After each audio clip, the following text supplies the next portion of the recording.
Shalom, my Hebrews and Shebrews. This is Oil-Filled Disciple, and welcome to our daily bread. We'll be reading Genesis 26, Matthew 26, Proverbs 16, and Psalms 27. So I'm not going to commentary too much. No, I'm trying to figure a few things out here that I've been reading here lately. Um, I just want to continue on with our daily bread, and our daily reading. Um, and so that we at least get a little bit of spiritual nourishment in us each and every day. So that said, let's go to Bereshit, chapter 26, verse 1, or Genesis 26, verse 1. And there, let me flip the camera around. Ain't much today. I figured to give you something a little different. This is a ranch, farm/ranch, just outside of town here at one of my leases. And there was scarcity of food in the land, besides the first scarcity of food which was in the days of Abraham. And Isaac went to Abimelech, sovereign of the Philistines, in Gerar. All right, now remember, Abimelech is just a title, because we've read Abimelech back several generations prior to this. It's not the same dude, it's just Abimelech's a title.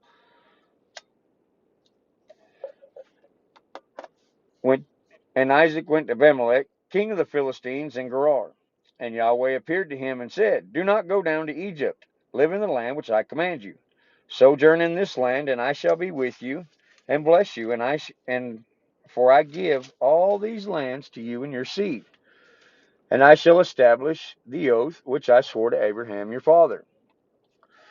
And I shall increase your seed like the stars of heaven, and I shall give all these lands to your seed, and in your seed all the nations of the earth shall be blessed, because Abraham obeyed my voice and guarded my charge, my commands, my laws, and my Torah.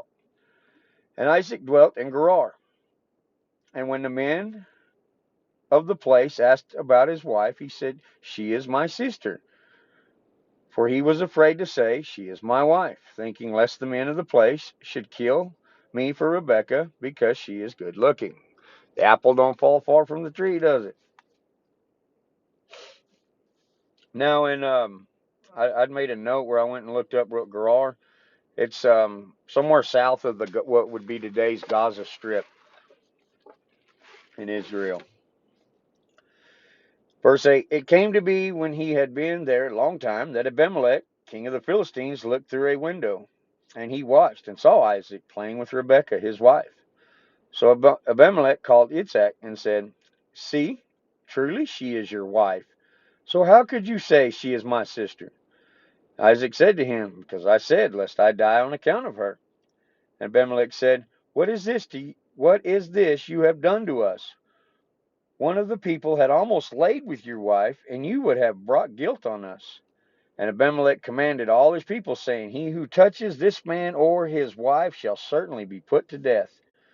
And Isaac sowed in the land, and reaped that same year 100-fold, and Yahweh blessed him. And the man grew great, and went forward until he became very great. And he came to have possessions of flocks, and possessions of herds, and great body of servants, and the Philistines envied him. And the Philistines had stopped up all the wells which his father's servants had dug in the days of Abraham his father, and filled them with dirt. And that's war. Abimelech said to Isaac, Go away from us, for you are much mightier than we. So Isaac went from there and pitched his tent in the Wadi Gerar, and dwelt there. And Isaac dug again the wells of the water which they had dug in the days of Abraham his father, for the Philistines had stopped them up after the death of Abraham. And he called them by the name which his father had called them. But when Isaac's servants dug in the wadi and found a well of running water there, the herdsmen of Gerar strove with Isaac's herdsmen, saying, The water is ours. And he called the name of the well Esek, because they strove with him. And they dug another well, and they strove over that one too, and he called its name Sitnah.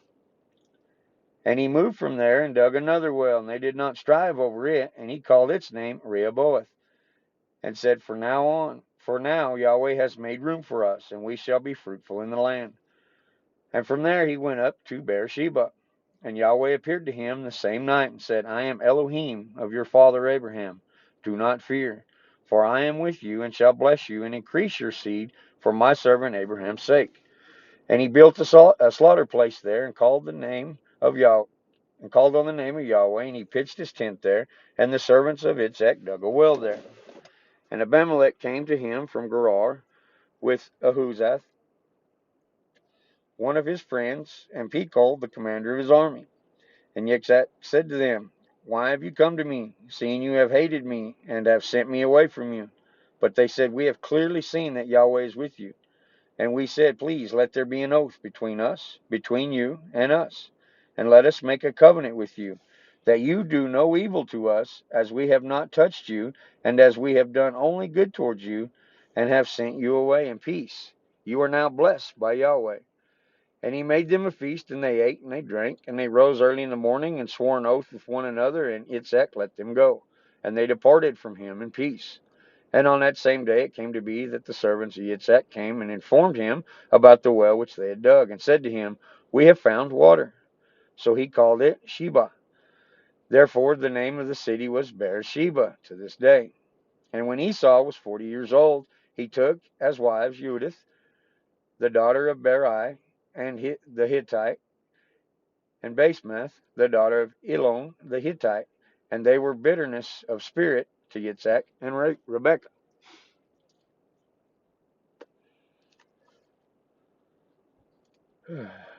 I could commentate a lot there, but I'm going to continue on our reading. Y'all should go look into those whales. One of those whales there, if my memory serves me right, and I'm pretty sure, is the one that Jesus comes to. Um,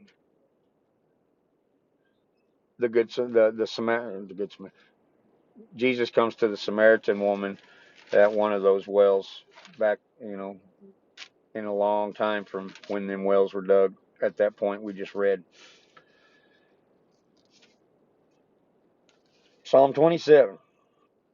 Yahweh is my light, my deliverance. Whom should I fear? Yahweh is the refuge of my life. Whom should I dread?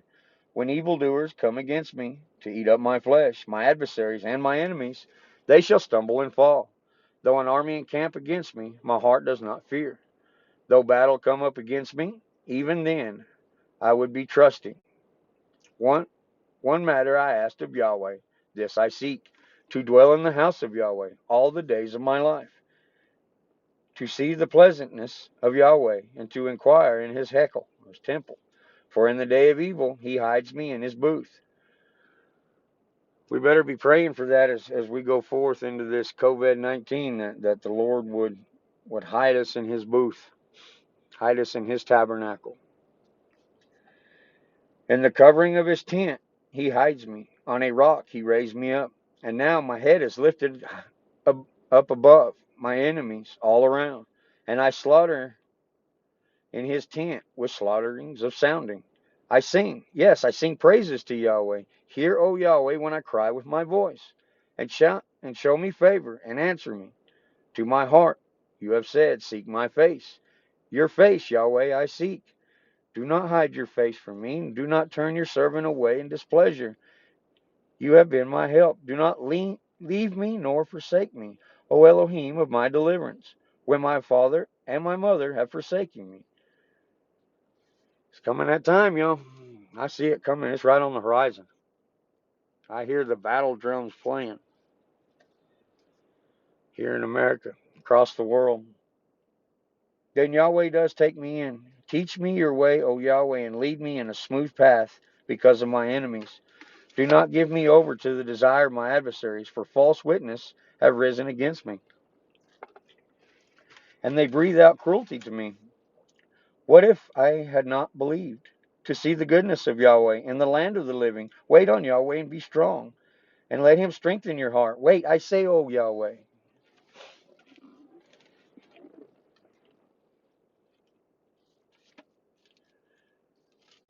Proverbs 16.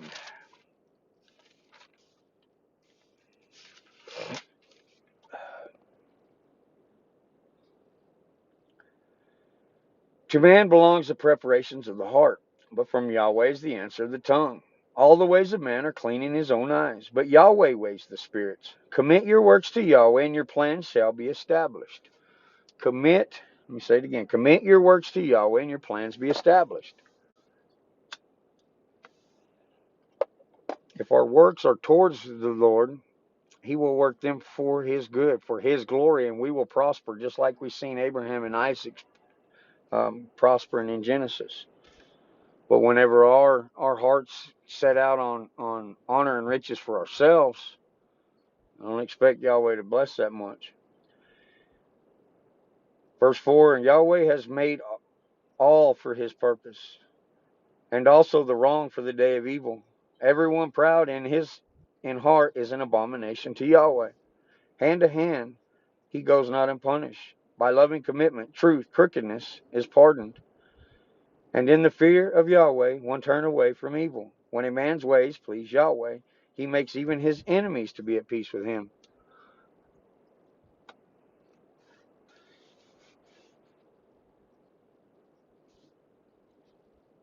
Read, Matt.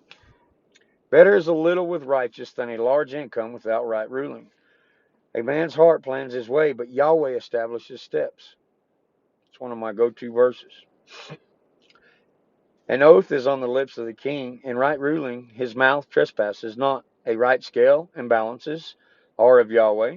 All the weights in the bag are his work. It is an abomination for kings to commit wrongness, for a throne is established by righteousness. Righteous lips are the delight of the king, and they love him who speaks what is straight. The king's wrath is a messenger of death, but a wise man appease it. And the light of a king's face is life, and his delight is like a cloud of the latter rain. How much better is it to get wisdom than gold, and to get understanding is preferable to silver. Right now, I would much rather have understanding and peace and what's going on in around me, so I can stay focused on God and working in His kingdom, working towards the day of judgment, rather than building my earthly empire right now. So if the Lord would give me every wisdom, that's what I'm praying on right now. It's what you should be too. We're in some troubled times, y'all. The highway of the straight is to turn away from evil. He who guards his life watches over his way. Before destruction comes pride, and before a fall a haughty spirit. Better to be lowly in spirit with the poor than to divide the spoil with the proud. He who acts wisely concerning the word finds good. The word, God's word.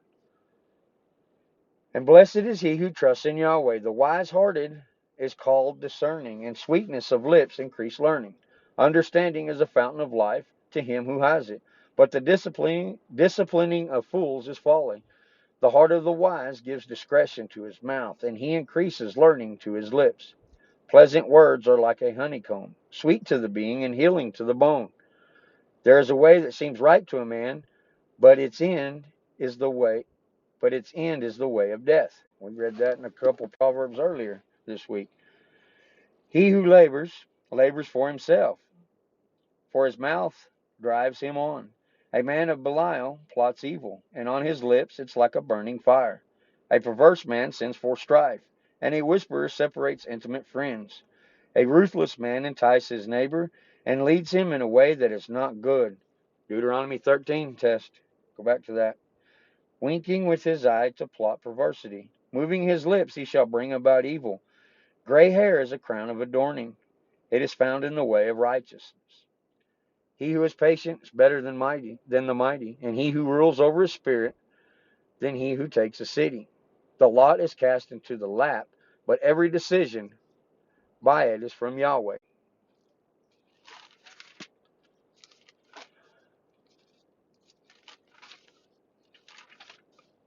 Turn to Matthew 27. No, 26. Right? Yep, 26. Matityahu 26:1 says, "It came to be when Yeshua ended all these words, he said to his taught ones, you know that after 2 days the Pesach must take place, and the Son of Adam is to be delivered up and impaled. Then the chief priests and the scribes and the elders of the people came together at the court of the high priest, who was called Caiaphas, and plotted to seize Yeshua by trickery and kill him. But they said, not at the festival, lest there be an uproar among the people. And when Yeshua was in Bethany, at the house of Simon the leper, a woman came to him having an alabaster flask of costly perfume, and she poured it on his head as he sat at the table. And when his taught ones saw it, they were much displeased, saying, to what purpose is this waste? For this perfume could have been sold for much and given to the poor. However, when Yeshua noticed it, he said to them, why do you trouble the woman? For she has done a good work toward me. For you have always the poor with you, but with me you do not always have. For in pouring this perfume on my body, she did it for my burial. Truly I say to you, wherever this good news is proclaimed in all the world, what this woman has done shall be spoken of also to her remembrance. Then one of the 12, called Yehuda from Kiroth, or Judas Iscariot, went to the chief priests and said, what would you give me to deliver him? And they counted him out 30 pieces of silver. Now, we just come out of Pesach, Passover. I've read all of the accounts in the Gospels of the Passover, and this is the only one that I recognize giving the account of 30 pieces of silver, which is also that of a slave, as the price of a slave. FYI. Verse 16, and from then on he was seeking an occasion to deliver him up. And on the first day of unleavened bread, the taught ones came to Yeshua, saying to him, where do you wish us to prepare for you to eat the Pesach?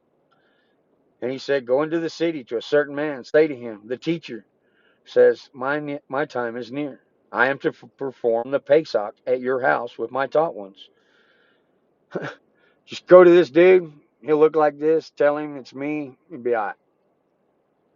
And the taught ones did as Yeshua had ordered them. You think? Hang on. Let's stop right there. When we read in Scripture and it says the Lord goes before us and goes in battle before us, goes and prepares the way before us. Think Yeshua hadn't already done that for his disciples here?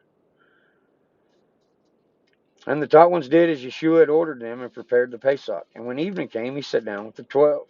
And while they were eating, he said, truly I say to you, one of you shall deliver me up. And they were deeply grieved and began to say to him, each of them, Master, is it I? And he answered, said, he who has dipped his hand with me in this dish, he shall deliver me up. Indeed, the Son of Adam goes as it has been written concerning him. But woe to the man by whom the Son of Adam is delivered up. It would have been good for the man if he had not been born. And Yehuda, he who delivered him up, answered and said, Rabbi, is it I? He said to him, you said it. Why would Judas ask that?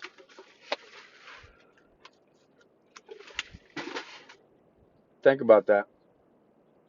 And as they were eating, Yeshua took bread, and having blessed, he broke and gave it to his taught ones, and said, take, eat, this is my body. And taking the cup and giving thanks, he gave it to them, saying, drink from it, all of you, for this is my blood, and that of the renewed covenant, which is shed for many for the forgiveness of sin. You know, it's as we done that each and every night. I used a different gospel to bring a message to those who gathered with us at the Feast of Unleavened Bread throughout this last week.